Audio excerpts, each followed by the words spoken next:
us live. Hopefully you've enjoyed the football, and there's probably not much left of Morocco and France. But anyway, lucky to have with us, first time in a long time, and obviously one of the Shouty brothers, and I've got their latest mug here available.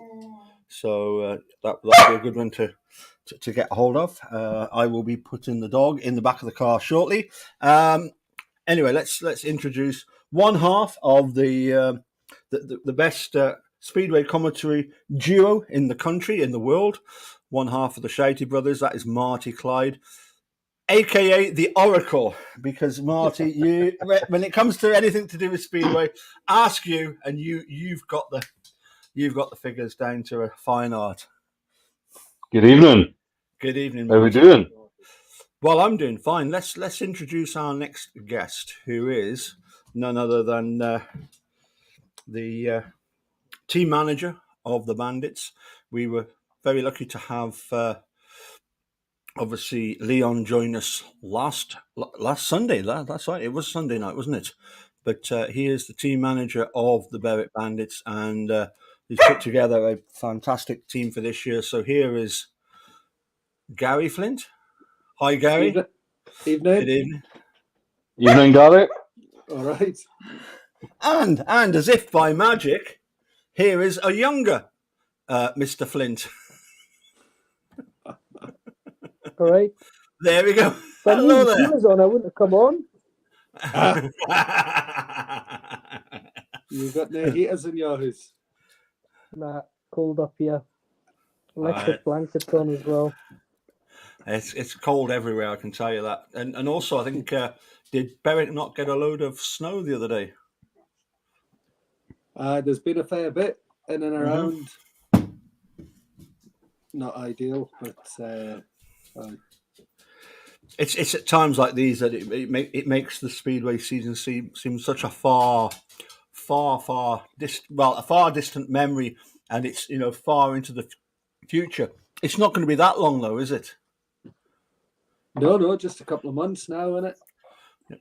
If I could kick off by just asking Gary and then Marty, I'm sure you've got plenty of questions, and hopefully we'll be joined by Mythman and the Bartosz Blair, who has been busy damaging toes and fingers and even drilling drilling his finger to restrict the pressure. But anyway, I wanted to ask you a little bit about your thoughts on basically what you felt was the things that needed to be improved upon based on last season's team going into this season's. What sort of things did you look at and think, well, if I can change things, I can do that. And let me just introduce James. He's joined us as well.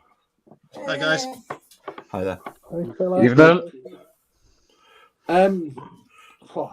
It's a tough question. I think hindsight's a funny thing, and to be honest, I don't think there is probably a lot I would have changed apart from the results. I think the team that we signed at the start of the year was, we signed that team because we believed it was going to go and do a job, and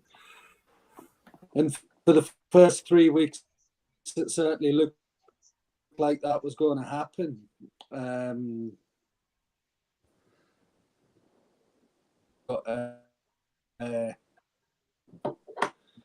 Got a fair few injuries, didn't we? And went to the pot. So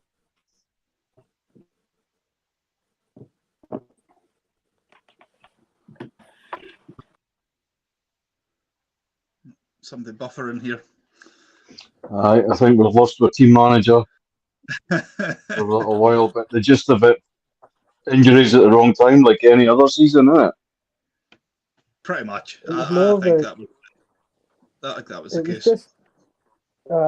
Just silly injuries. Like, I think we never really had like the seven lads like all together that much, did we? But it's been the same story for how many years now. Yeah. But hopefully we can just put Jai in bubble wrap for the season. Keep them away from first bends, and we should be all right. Aye. I mean that was basically it. That was just the start of it, wasn't it? When he got injured. I think so. I think that was the sort of the catalyst for it all, and then obviously, was it Ty Proctor got hurt? I think maybe the next night. Yeah. Or Was the that following week or Armadale? something. No, at Newcastle. But Leon Leon was already out by then, weren't you, Leon? You already. Aye. You'd already tried to shake Theo's hand, and things went bizarrely wrong, similar to Andrew Silver and our own Greg Blair many years ago. It was quite spectacular. The thing that hurt me most about it was all my childhood pals came and watched for the first time ever since I've been riding at Berwick, and I'd done it smack bang in front of them, and all I could hear is all this amount of cheek and jip I was getting off them, and then I think one of them said, "Oh, all we could hear is you just squealing," and then there was like, "Oh, he's actually pretty hurt." I didn't want to believe it at the time. I've never had anything like that happen, and I just knew straight away there was something wrong. And in my head, I was like, "Oh no, this hasn't happened." And then I remember trying to stand up, and it just felt like my flesh and my shoulder was gonna start like ripping.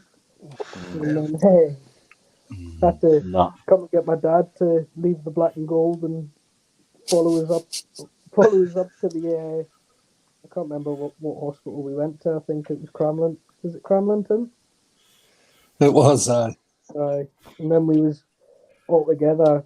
I waited about six hours to get it back in. Gee whiz. Bizarrely, you'd actually watching a video of you in the meeting before. You'd come very close to having a similar sort of incident, and I remember thinking at the time, you have to be careful because it is an injury that you do see from time to time. But no, that was most unfortunate. And Leon, I think it would be fair to say that you haven't really suffered from any other injury during the season. Not really. I'm quite a fairly decent built lad. I'm not one of these lads that weigh about 40 kilo. I'm fit as I can be, but normally when I hit the deck, I managed to bounce up quite a lot. But just one of them. But luckily, I've had a few heavy spills since then. I think the last meeting I had was at Edinburgh, and I was break dancing on my head and slammed into the fence, and it managed to be all right. So it's not caused me too much problems, after, but hopefully it keeps in place. Marty, James, I'm going to hand it over to you to ask the questions you want to ask. I've got a couple lined up, but gentlemen, you go ahead. You're the guests as well here, so. The floor is yours, Martin. All right. No, just obviously Leon's getting the captaincy for next year, and a lot of people, there's some suggestions that maybe too young for it, but what you tend to forget a little bit is, like, I cannot remember Berwick Speedway when he wasn't there, even just riding around before the meetings or that. So, even though formative years, because is this your last year in under 21s? No, I'll still have 2, I think, with the way my birthday lands. Right, so finish. Buffering again. Signal must be terrible. Can you hear me? Yeah. What happened there? I know my signal's terrible. We're on satellite Wi-Fi here. It's the weather. It's the weather. Aye, that's what I'm blaming. I'm going to go and sit next to the router. I've kind of forgot what the question was now. Well, I'm just talking about the fact that you're getting the captaincy now, but you know, I think ultimately it's natural selection that it goes to yourself. I think so. To be honest, I think that makes the most sense. It's probably something. I dare say it's probably something you've wanted to do as well, Leon. You know, at some point or another, whether that was this year or in the future, I dare say that would be something that you always sort of looked to do. And I think it's clear to see as well that when you're riding, just how much it actually means to you to ride for Berwick. It seems to radiate off of you when when we see you out. I know certainly it's something I've noticed, and me and Martin have spoken about in that as well, like on commentary. So whether it's now or further down the path, why not now is what I say. So I think if it's something that you're willing to do, something you want to do, then why not? Oh, totally. Like for all my years of being in any kind of sport, I've always kind of been a leader. Like captained all the sports when I was younger. And like I say, I've been around for Berwick all my life, and obviously people's got the right to have an opinion. But I'm going to wear the captaincy with great pride, and I'm looking forward to it. But I said the other day as well, like having Rory there as well, just because he's not got the captain's armband, he's not going to act any different.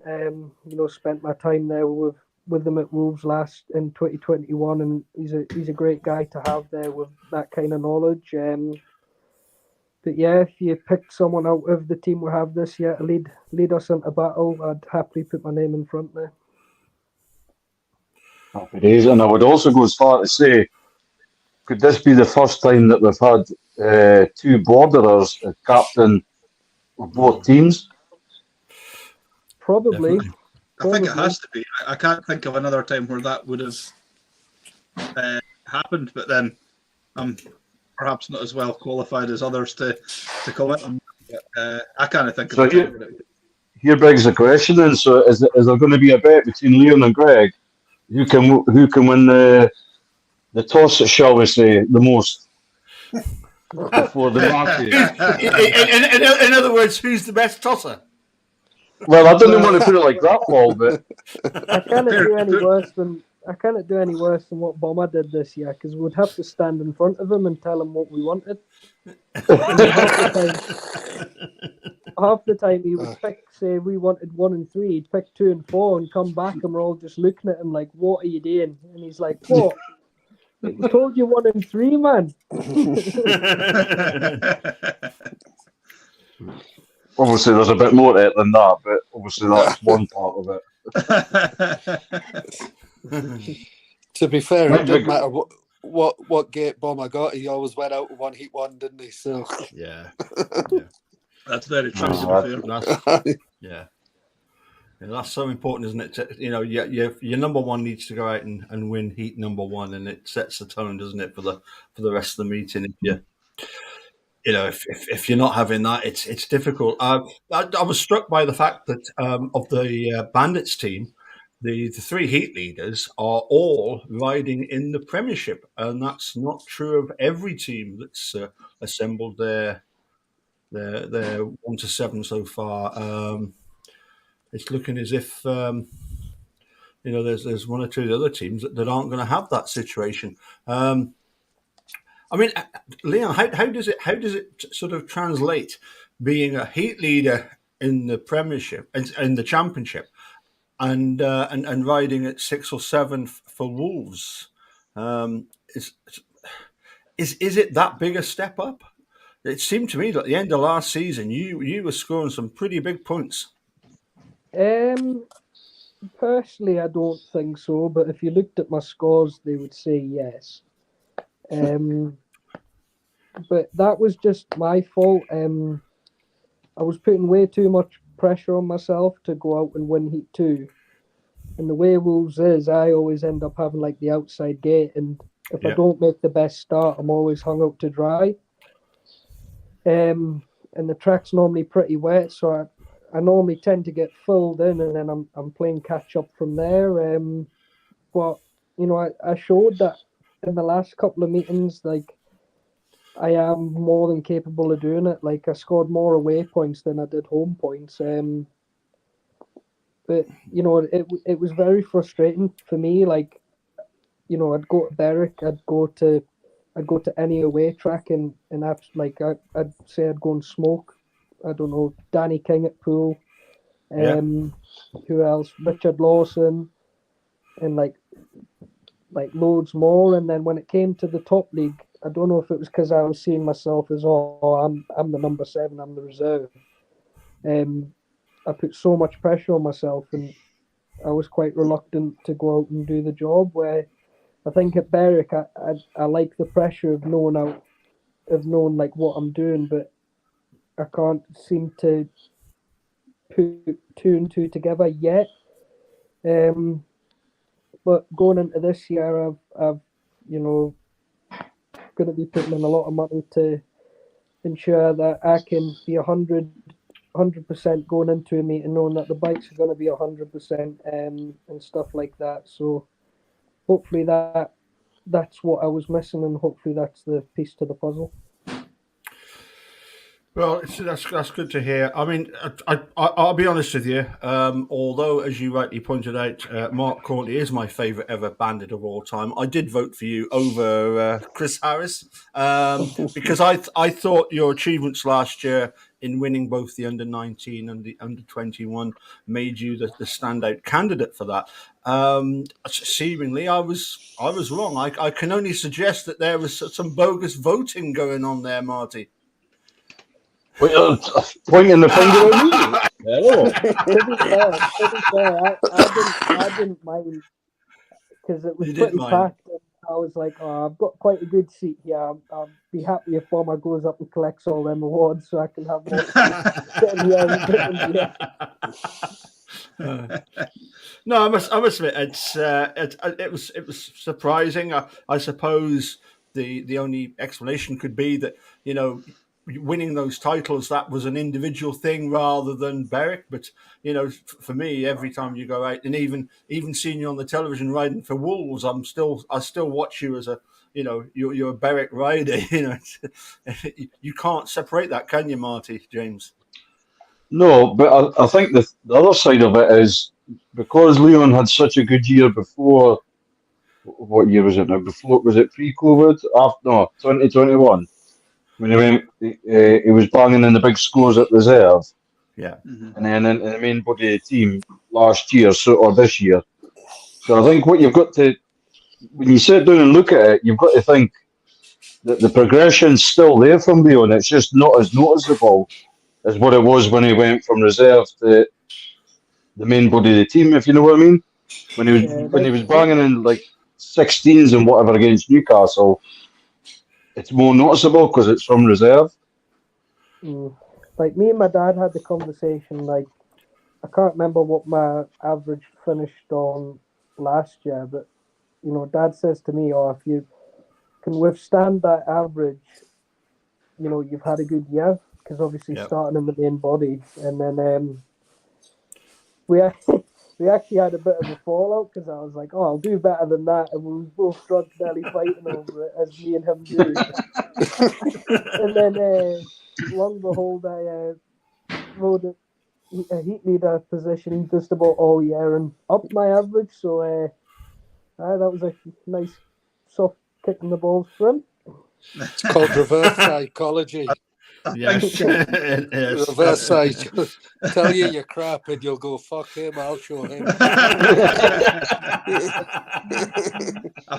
think as well, though, I think that probably, you know, obviously you would put pressure on yourself, Leon, and I suppose this is to Gary as well. You know, there would be pressure on Leon to obviously had like that phenomenal season the year before the season just passed. and whether there's then that expectation that you've got to then, as you say, either maintain that or build on that. And obviously you did, and then obviously under 19, under 21 championships are probably just the sort of cherry on the top of the cake. But there would be massive pressure for you to do that, because how often have you seen a rider have a season like that, and then there's that same pressure on them, and then they don't live up to it and they go backwards. But Leon, huge strides forward again, and I see no reason why that kind of happen. Again, you've had that taste of the meetings at Cardiff and the SGP2, and that's where you ultimately want to be. So you've kind of got a taste for that. Just how much of a drive is that to want to move forward and move on to bigger things? Oh, after Cardiff was the realization of I'm 19 and I've just went. Fair enough, the track was pretty gnarly, but I was I've just went and tangled with 16 of the best and not looked out of place. It was just if I knuckle down here, there's no reason why I can't be. I've got age on my side, but I don't. It was mad though, because I had about 3 weeks directly after Cardiff. I couldn't win a race to save my life. I don't know what was going on. Then I kind of just reset and then managed to get going again. But I totally, the whole experience of Cardiff, the whole team I had around us, I think I can speak on all of their behalfs. It was probably one of the best weekends we've had, with the result, the laughs, just everything. And it made me proud, seeing how proud I made everyone else. So it was a great weekend. Absolutely. By the way, can we give a little mention to a great fan of the show who's out in Germany at the moment? If you could please send best wishes to Alan Katanak, who is joining us. Well, he's watching live from Germany. I don't know what he's doing out in Germany. James, any idea what Alan's doing out in Germany? One of his daughters stays out there, I think. Right. Okay. Correct. I'd imagine he's out visiting family out there. I would have thought so. Yeah. And they'll not can go to the bingo in Germany the same. So stop watching this. Evening, Alan, if you're watching, by the way. Well, yes. Hi, Alan. And also Scott Courtney, if you're watching, that is a lovely semi-acoustic behind me there, isn't it? I wondered where that was going, Paul. That is a new one, and I'm sure he'll be asking me what the dickens that is. It's not a Gibson anyway. But no, sorry, lost my train of thought there for a moment. The Alan Katanak sort of desire from a Berwick point of view is to have 7 riders who are racers. That's his sort of. He often goes on about we need the young guys, we need the racers in the team. I'll start off with Gary. I mean, who are the out and out racers of the team apart from Leon, who is clearly, is. I think they all are, to be honest. I think that was one thing that we set out at the end of last season. We wanted guys to come in and give their all for us. And I think we've got that. Obviously we all know what Thomas goes like at Berwick.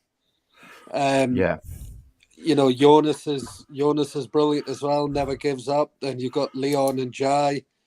And Rory's a racer, but he does all his racing at the start. So I'm pretty sure that if he doesn't make a start, he'll soon weigh things up. He's naturally gifted on a motorbike, and we'll be able to pull off some passes. And then you've got obviously Nathan and Connor at reserve, who are all a bust, aren't they? So I think.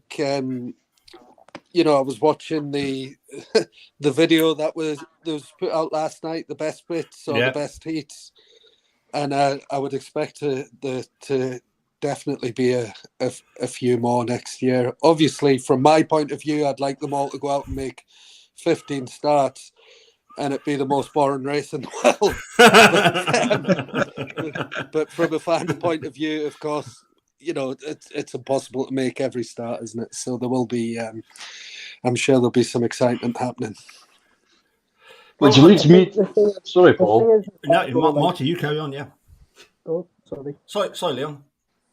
I was just going to say, like, there's this kind of argument from a lot of Speedway supporters in general, but more so some of our nearest and dearest, when sometimes there's a criticism of Shieldfield track saying that, well, you've got to make starts. Well, surely that's kind of relevant in any Speedway track or race. The starting is so important wherever. It is 100%. Everyone raves about the Polish Speedway. I think it's no better than the English Speedway. Ultimately, you're going to have somebody that will make the start quicker, and the bikes are all, unless you get somebody with an exceptional talent, the bikes are all relatively the same speed as well. So it's just the way the sport's evolved. Everyone says it was much better back in the day, but I used to watch Speedway back in the day. I think it was only better because the bikes were slower and the riders were a bit closer. I don't think there was any more passing than there is now. It's just the sport's evolved. Everything's got faster. The absolute rocket ships, though. They are. And, whether that's a good thing or a bad thing, I don't know right now. But I think it's just the way sport evolves, isn't it? Like, you look at Formula One cars from 20 years ago to look at them now. It's exactly the same thing, isn't it? Everything evolves, everything gets quicker. And starting, it doesn't matter what thing you race, whether you race a horse, a push bike, a speedway bike, starting's crucial in any race. If you miss the start, it's always going to be harder, isn't it? That's it. So, whether it be the 100-meter sprint or a speedway race. That's it. That is it. And of course, everyone, it's boring here, it's boring there. Sometimes it can be boring at Berwick because if it is a dry, slick night, the bikes are going that quicker and you do get spread out races. But you go to Armadale on a dry, slick night, it's crap there as well. So, you know what I mean? It's just the nature of the beast. Yeah, you're totally right. And again, we've, by the same token, like you're on about Polish tracks. Now, in my opinion, Bydgoszcz, when it's prepared correctly and stuff like that, one of the best tracks in the world. And I've seen both one of the best meetings I've ever seen in my life there, and equally one of the most sinfully boring meetings that I've ever seen in my life there. It's just not every meeting or not every race can be a classic where everybody's passing and repassing. That's just not how it is. But you're not telling me that at any other track in the country they're getting 15 banging races in quick succession every single week. It's just not happening. You know what I mean? No. It's just impossible to have that, in my opinion, anyway. That's it. And it's such a fine line as well. Like, as a fan, would you rather win every meeting 60-30 and it be a ball fest? Or would you rather lose every meeting 46-44 and have great racing? It's a very fine line. It is. And I think if you spoke to a majority of the fans, they'd be like, well, of course we want to win. So, you know, what do you do? As a promotion and Razor, you know, it's incredibly hard for us and him to get a track that all 7 of our boys can get on and know they can do the business with, but also entertain. We need to figure out whether we're in the entertainment business or if we're in a results-based business, because we can't be in both, can we? So no, I think you're getting pretty close. Well, maybe it's difficult. It's difficult. You know, if we're in the entertainment business, let's scrap the leagues and let's just go out and have fun. But if we're in a results based, then let's go and do what we're doing. So it's super difficult for us. Yeah, but Gary, I would go back to obviously I'm the oldest here. I remember when Mark Courtney was blasting around Berrington Loft. Can I just shout bingo? That is twice now. We should do a thing every time he mentions Mark Courtney. We go beep, beep, beep, beep, beep, beep, beep, beep. I'm gonna do that. I mean, the thing is that at Berrington, I mean, we once hammered Exeter 78-18. It was like won by 60 points. I would say that. Even back in those days, I went to Exeter for the first time, the county ground, and that was absolutely phenomenal. I mean, moving back to Shieldfield Park, it's such a fantastic track. I remember we had Lee Complint talking about the passing lines around Shieldfield, and he said that the reason he likes it so much is because there's so many of them.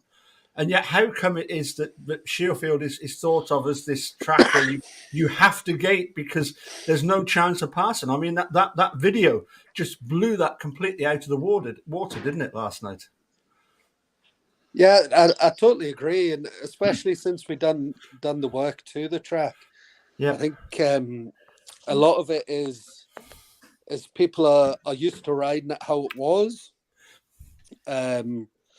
And some people just can't adapt. And, I think the race with Leon and Sam, I think that just showed it how easy you can switch a line and make a pass, I think the speed that they can carry into the bends and not have to turn it too hard to scrub it off because they know that we've got the width in the corners there to either run it around the fence or you can turn it hard and make a big long straight of it again. It's all about rider ability, I suppose. The fast boys, the Bombers, the Sams, Leon, stuff like that, they will make things work and make different lines work. I think one of the best visitors I've seen at Shieldfield since the new shape was Thomas Jorgensen when he come with Scunthorpe in 2021. Wow. The way he rode it that night, it was a deep, heavy night. Some of our boys were struggling, and I think he only dropped one that night. I might be wrong. But the way he rode it then just showed what we had done to the track did actually make a difference. Wow. And would that be correct in saying that even from back then you thought, I want him back in my team at some point?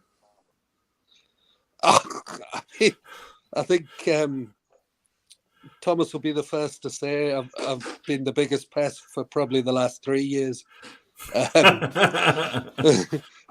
he had actually stopped answering my messages on the phone, but he obviously didn't know Jamie's number and got caught.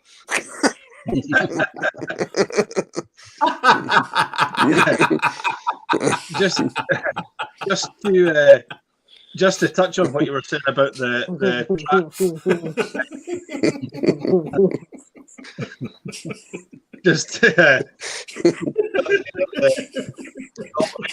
track that you were saying there, Gary. I felt obviously the alterations were made 2 seasons ago. I feel that we saw the sort of benefit of the track changes more than last season, possibly the first season that they were in. Just with the sort of standard racing that we were getting, and guys switching, from inside to outside. I felt that we really did see the benefit of that last season. Yeah, you could be right. I think now people are getting used to it, and the top boys are getting better and getting faster. I think it'll only ever improve. Even when we watch the National League, like it's still pretty exciting with them young bucks or Greg doing what he does around there. It's it really does excite me. I think when we've got a track and the weather and everything plays into our hands, I think we've got one of the best racetracks in the country. Yeah. I wouldn't disagree with that, to be honest. you'll need to watch that video, that was put out last night, and you see, just how. I mean, being disrespectful to anybody or that, I don't think that we could have put together a compilation like that for as long at times over seasons gone by, and I don't mean that in any disrespect, at all. I think it would have struggled to put together, but I think if anything, you could probably make another one of equal length, same again, the same amount of races and that for the action just in the season alone. So. Yeah, I totally agree. And obviously, it did help having Bomber, and but there were other races that probably didn't make the cut from. Totally. There was a couple with Jonas. I think maybe his first race win or his first 5-1 with Leon. They don't necessarily have to include passing, do they? No, I think, no. The way some of the boys are able to defend. It's interesting that we do track walks all over the country, and I say to the boys at any particular track, this is a track that you can't defend on. So if you get out front, just go, and if your teammate's behind you, let him also go. Because if you're trying to defend, you end up getting in each other's way, and that's when mishap happens. Yeah. But at Berwick, you can get into the corners that fast, and you can change your line so easily in the middle of the corner to do whatever you want if you're in front.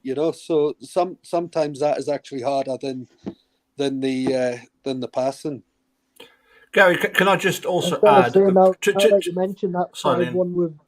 Okay. Now that you mentioned that 5-1 with Jonas, that is one of the hardest races I've ever had. Jesus. Oh. I remember Jonas turned round absolutely buzzing. He said after it, he was like, I thought you was going to kill him. I was like, because he kept on putting the handbrake on. Now you know how Jai and Busk felt the year before. Oh, just when you mentioned about riders defending, there was one, it'd be like Leon's first season in the team. There was a race with, I want to say it was Lasse Bier. Absolutely everything at you. And there was they just could not find a way past it. And I think you probably would just be at reserve. It'd be like maybe only your third or fourth. Did he not pass me and then I repassed him? Possibly.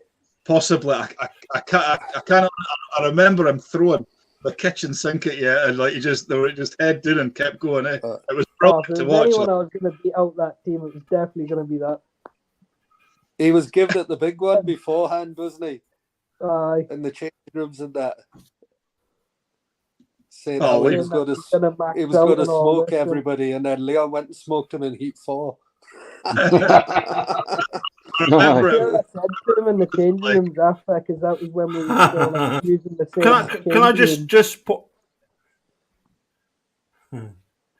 So can I just point out, it wasn't just a case of we saw how good the. Am I breaking up? You were, but you were back in the room. Are you struggling to hear me, guys?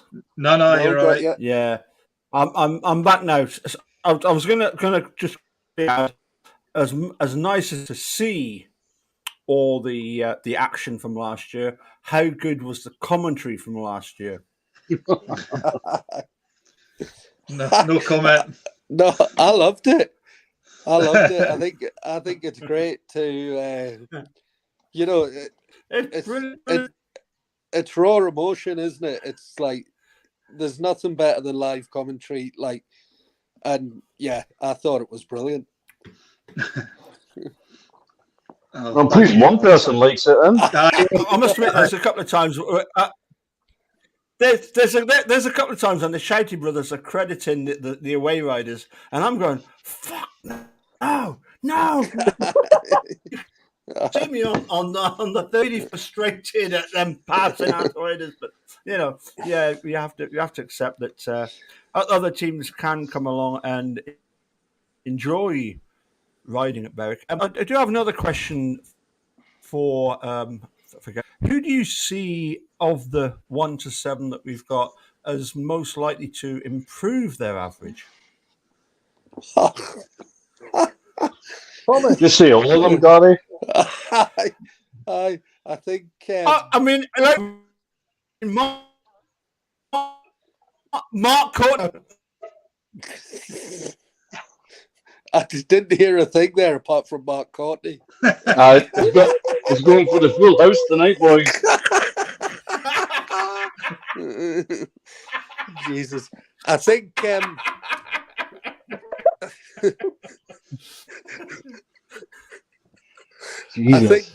I reckon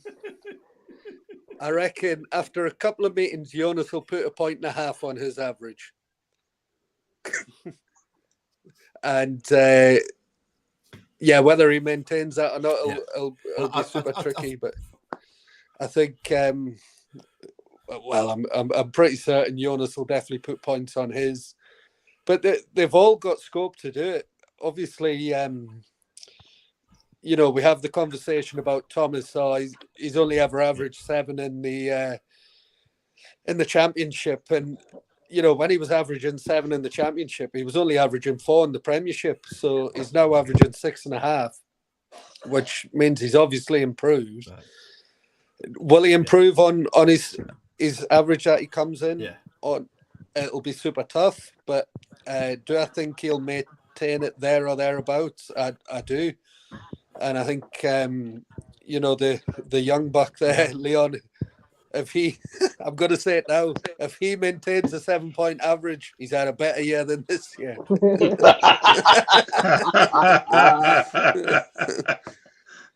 See if lightning can strike twice. So it'll be a case of you want to be saying that's my boy more often than, there's Sarah's laddie at the back. That is exactly it. Exactly it. There was only a couple of times this year, mate. Was it just a couple? Right.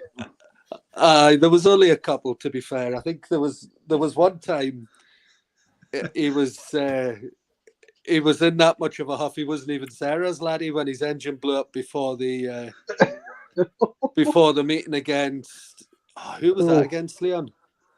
Yeah, pull it home. His engine blew up, and you should have seen. I had one but I had an engine go the night before at Redford.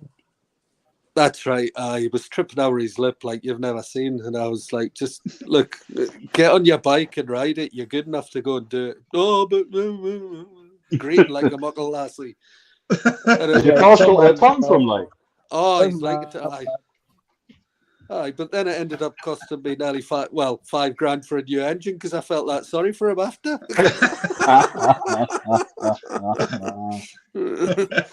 Paul, I think Paul, you've reduced Rachel Swales to getting her dabbers out and having a game of bingo there. Christ. Exactly. Tell you what, if Rachel's got a dabbers out, Johnny will be happy.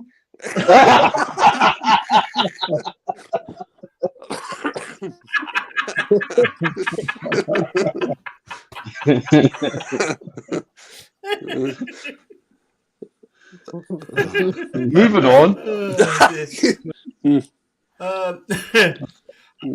What about this business, Gary, about the aggregate bonus point coming back? More questions? Well, how's about you tell me your view on it before I tell you mine? Well, I think it ultimately is better, but the same token, there's this sort of thing of, like, when you go away from home and you say Berwick are away to Pool and you're like, well, right lads, before the meeting's even started, we only need X amount. When you obviously people turn up trying to win, but before it's even started, you might be looking at the league table saying, listen, if we get the bonus point against this lot, then there's more on the board. I mean, back in 2000, Exeter won the league because they had the most bonus points out of everybody. I mean, that was the rules, I guess, but because they had such a strong home advantage, they won the league by having the most bonus points. So might play in their favour. Yeah, well, I'll tell you, it was me that actually proposed it at the meeting, and I was quite surprised with how many other clubs were on board with it. Actually, I think what it does is it will keep the league table tighter and a little bit more exciting. I don't think we'll have what happened this year with like Leicester. You know, they knew probably at the start of June they were in the playoffs. I think it'll keep the whole league a lot closer and a lot tighter. I think what was happening, my personal view, is that teams were building a team to win away from home as opposed to winning at home. I know from obviously our meetings that some people think that's nonsense, but that is my own personal view, and that's why I proposed it. And you know, I got the backing of the league, and that's how we went. I think we put it out as a Twitter vote, actually, wasn't it? It went out to a fan vote, and you know, it won by a massive majority. So I do think it'll be closer. I get what you're saying, in the way that teams might look and say, "All right, we only need 31 points here tonight." That won't happen. That won't happen because you've got a team of riders there that need to score points to earn money. And unless you've got some super rich owner that says, "Well, you only need 31 tonight, boys. Just get that and I'll pay you for 45." Well, why not just go out and get 45? You know what I mean? The other side of the coin is, under the old system, it was like you were rewarded for losing by like less than 6 or getting a draw. It's a ludicrous situation, that. It is. Like, what other sport? You know, Man United go to Liverpool and get beat 2-1. Oh, unlucky boys. There's a point for your troubles. You know what I mean? It goes back to the result-based sport. You know, you need a winner and a loser. I think the one thing I would say as well, actually, to that is like how often, like, have we talking about the Bandits, like how often have we went to places like even this past year, went to places and lost by 8 and missed out on a point. You know, that's it. Like Plymouth sprung to mind. I think Plymouth possibly. live stream. They showed the live stream last night, right, on YouTube, and I was watching that, and I was like, "Fuck!" I remember this being a lot closer. Yeah, and then I think it was 49-41. Yeah, aye, it was. Oh, fuck, we were so close then again. You know, Birmingham. We've been in meetings till the bitter end quite a few times. Yeah, Pool as well. You know, we should have won at Pool. Aye, we should have, to be honest. Aye, yeah. So, yeah, and to miss out by that point, and ironically, we wouldn't have got the bonus point off a Pool, but we would have at Plymouth. We would have off of Birmingham. Yeah, you know. All of a sudden, that league table, I'm not saying we would have been sailing high at the top, but it looks a little bit different. You know what I mean? That's right. It's as you say, it's arguably a fairer system probably than the as you say the sort of rewarding losing, because it's I've to be honest, I've never minded the sort of bonus point for or the extra point for getting a draw away from home. I've never been sort of for or against it, to be honest, but the sort of bonus point thing, I think it will be interesting, and it'll make the league a different dynamic, as you say. So there's nothing to lose by trying it, I don't think. That's right, and bringing in the super heat as well. I think that wasn't one thing that we were going to do, but you know, I think it's only right that we stay in line with, you know, if everyone's going to have the same scoring system, we all need to adopt the same rules. I think the super heat, it'll be exciting until you're involved in it. Yeah. You know, Yeah. I think what we would have had maybe Pool at home. That would have been it, wouldn't it? For a superheat for the draw on the night. But then if you get a draw on aggregate, it's what's it they're going to call it? The Superheat Plus, which will become a 2-point race instead of the aggregate race, you know. All right, okay. So if you have 2 45-45s, you'll have a superheat for the first leg, and then for the second leg it'll be a superheat plus, which will become a 2-pointer instead of having another 2 heats, if you're with me. Right, okay. Yeah, makes sense. You won't have a runoff for the meeting result and a runoff for the aggregate result. Yeah. That makes that does make sense when you explain it like that, right enough. Yeah. It's I think it'll be. I didn't even know that was a thing. I read it. I read it. And I just sort of glanced over it and I thought, I'll figure that out as the time goes on. Yeah. I'll worry about it at the time when I need to know about it. That'll be fine. Figuring it. That's it. So now when you stood up on your gantry shouting as we're going for a 90-90, you can go, well, we've only got 1 heat left. Instead of making a total ass of yourselves going, well, Marty, what happens now? To be fair, Gary, the ship's already sailed on me making an arse of myself, so maybe shades Chris Kamara going, I don't know, Jeff.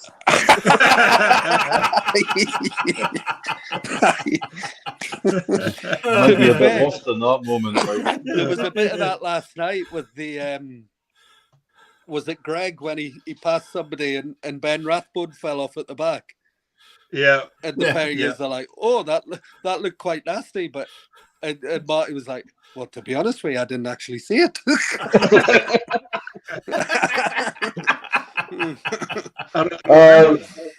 It was because I'm sure like even on the footage you just miss it, you just see him disappear. Just sort of disappears away. And I remember at the time, I'm sure he's came off and I just went down and I was like, what happened there? Like, trying to scramble for it in the hope that Graham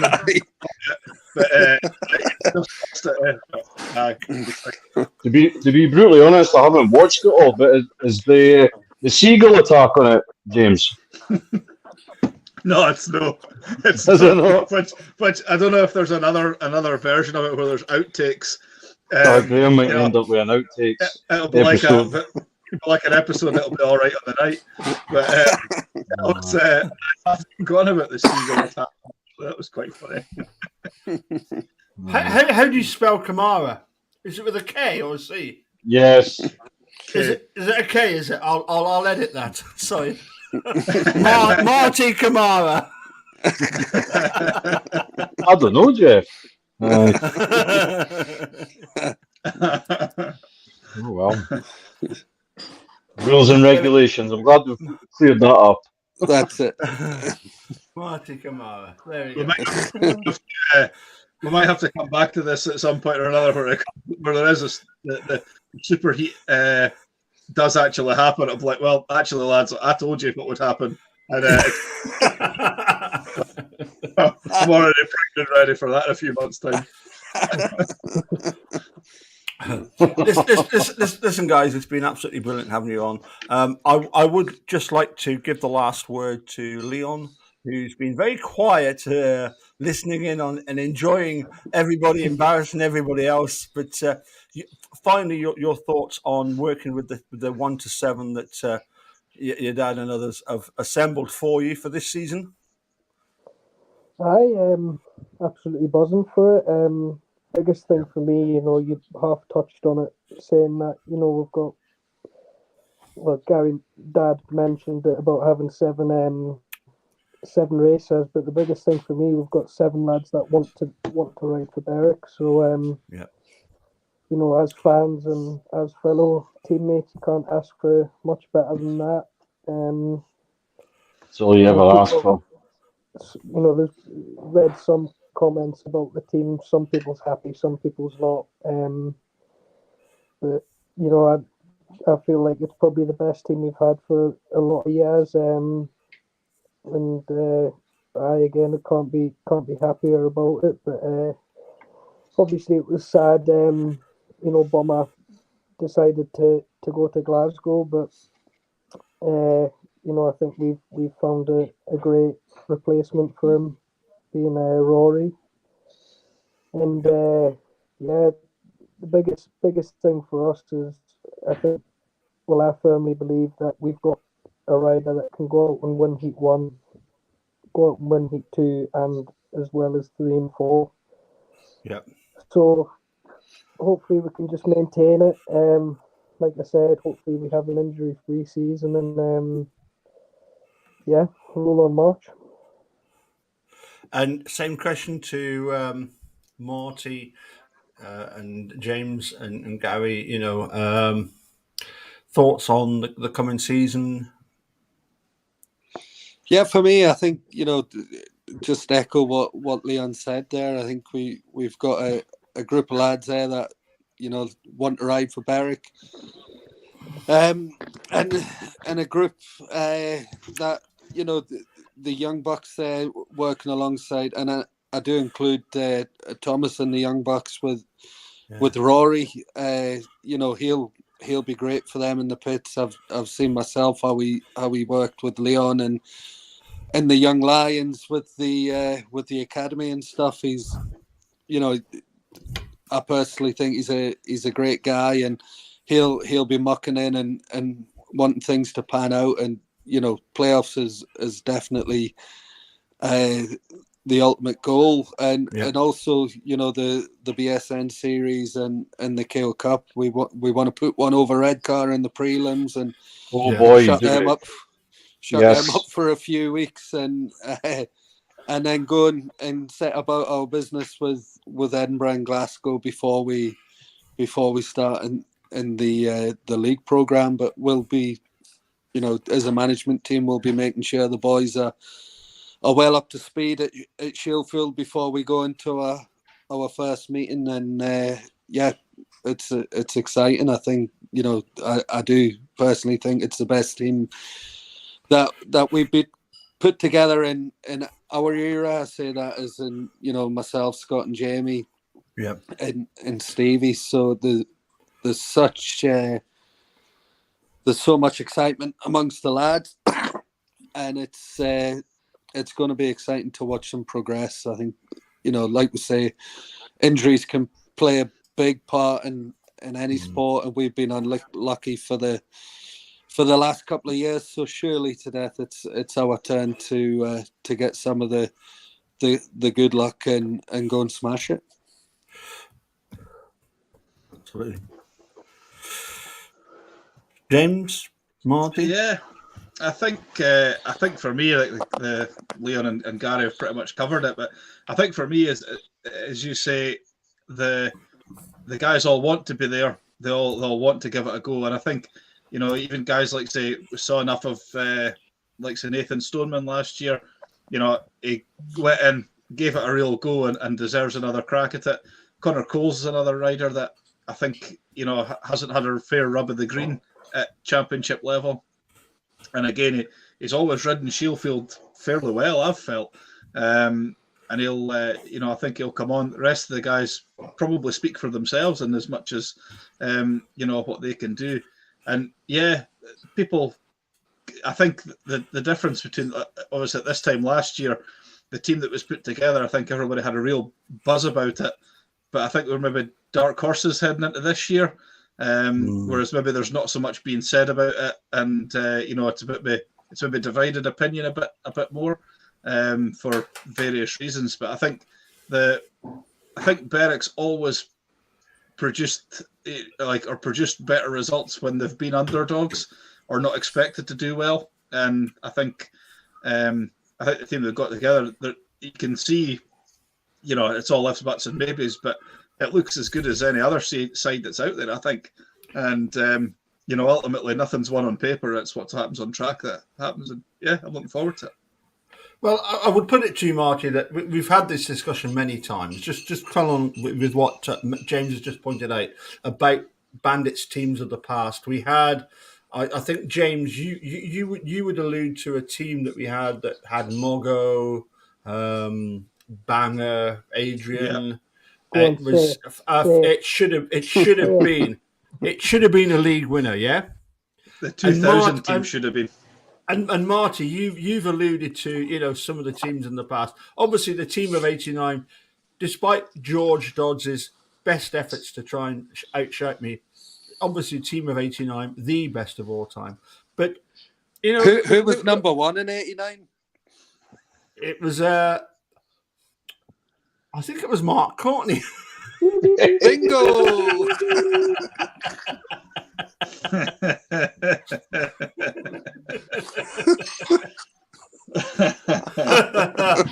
And here's what I've got to say about that.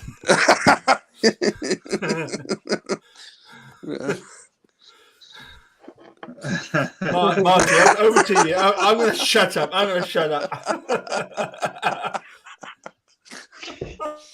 The man's going to end up with a restraining order against you, Paul, at this rate.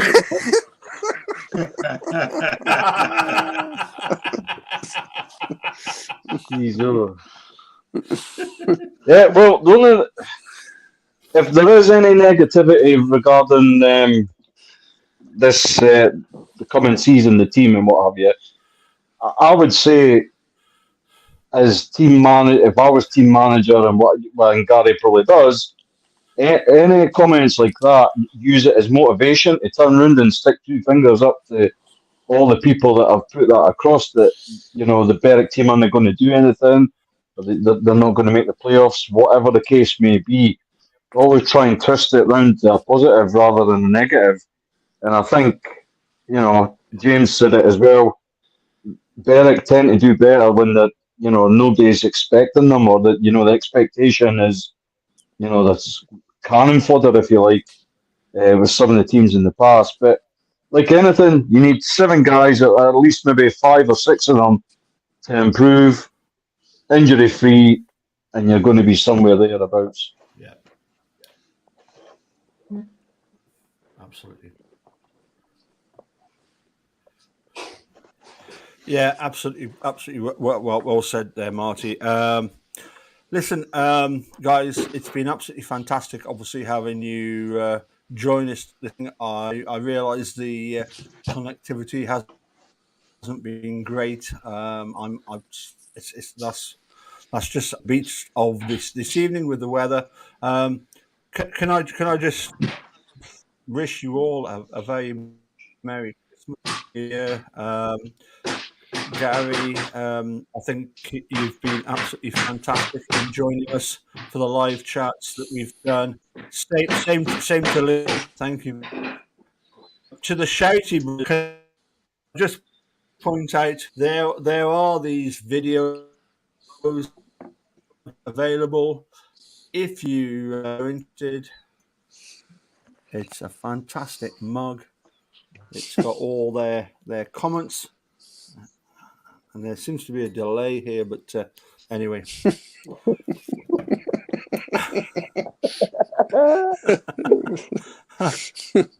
Here's hoping that one or two of the riders of next season can be as good as Mark Courtney, and that I will be happy.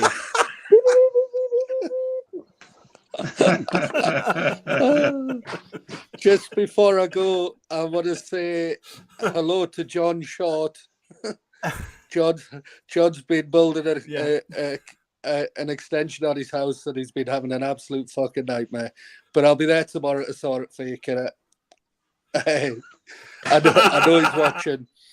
And big shout out to John. And one more last Mark Courtney just for him.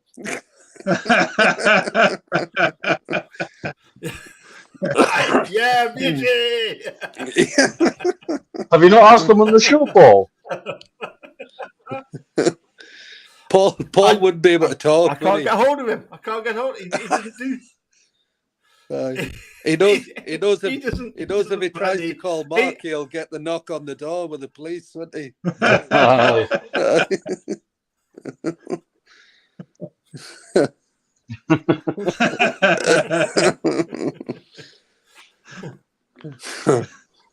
That's the ultimate goal, Paul. Try and get Mark on the show. Look, I tell you, we just fucking melt. I would fucking melt.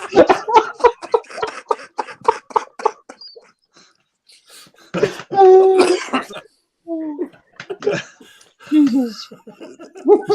it's our mission over Christmas, Leon. There you are. Mission Christmas, lads. Yeah, absolutely. And joining us on the show tonight is a pool of spinal fluid and Mission Courtney for Capaldi.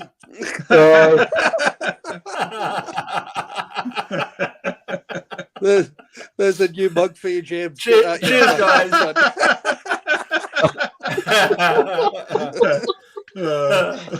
Jesus Christ.